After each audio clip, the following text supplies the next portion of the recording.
Chers internautes, aujourd'hui nous allons vous révéler des secrets très importants. Mais avant de commencer, abonnez-vous et activez la cloche de notification. Il y a quelques jours nous avons pris l'avion pour survoler la terre malienne vers le nord, plus précisément à Kidal et environnant.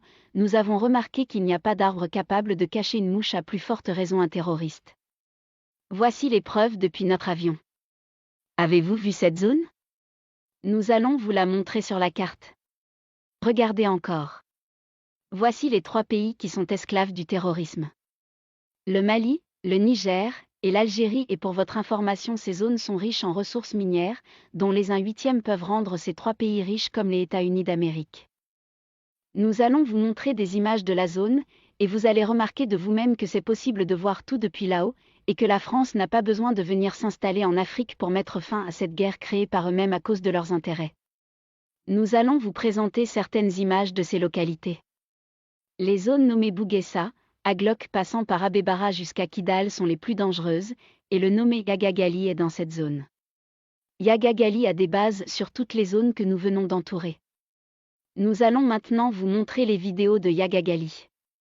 Mesurez vous-même la taille des arbres, vous verrez que si la France veut vraiment arrêter ces hommes, il lui faudra juste 15 minutes pour éliminer ces rebelles, mais juste à cause de leurs intérêts et la convention qui est entre eux et Yagagali, la guerre ne finira jamais et Yagagali vivra longtemps. Voici la vidéo, on voit ici le fameux Yagagali à ciel ouvert qui se dirige vers ses soldats. Regardez vous-même la taille des arbres et posez-vous la question.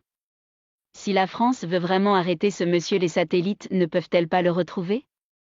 Est-ce que quand les États-Unis voulaient arrêter Ben Laden après le 11 septembre, avez-vous vu Ben Laden marcher ainsi librement? Il existe des logiciels de reconnaissance faciale qui peuvent identifier Yagagali depuis les satellites, mais pourquoi la France n'arrête pas Yagagali? Ici on voit bien les visages des djihadistes, vous voyez cet homme que nous venons d'entourer, c'est lui-même qui circule entre les pays pour prendre les financements avec la France, c'est lui qui est chargé du contrôle des biens. Voici Yagagali en face de ce grand djihadiste qui nous fait dos. Le pivot des tueries, nous avons décidé de bien survoler ces zones pour trouver leur cachette et nous l'avons trouvée, la voici, la partie entourée en vert est la zone où Yagagali et ses compagnons se trouvent en ce moment. Si la France veut vraiment combattre les djihadistes, dites à la France que voici le lieu où ils sont cachés. Alors qu'ils libèrent le Mali. Tout est connu mais la France ne le fera jamais, et si les Maliens essaient de le faire, les Français tueront les soldats maliens avant qu'ils arrivent là-bas. Pour finir, on a décidé de vous faire visiter les localités de ces zones.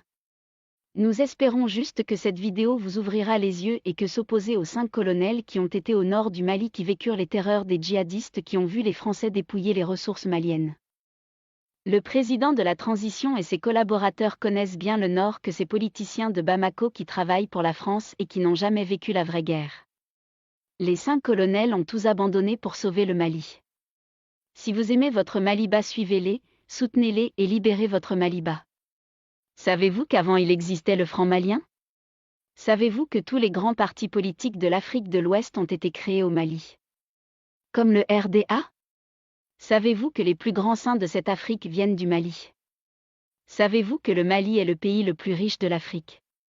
Maliens et Maliennes, récupérez votre pays et devenez première puissance de l'Afrique dans les 20 prochaines années.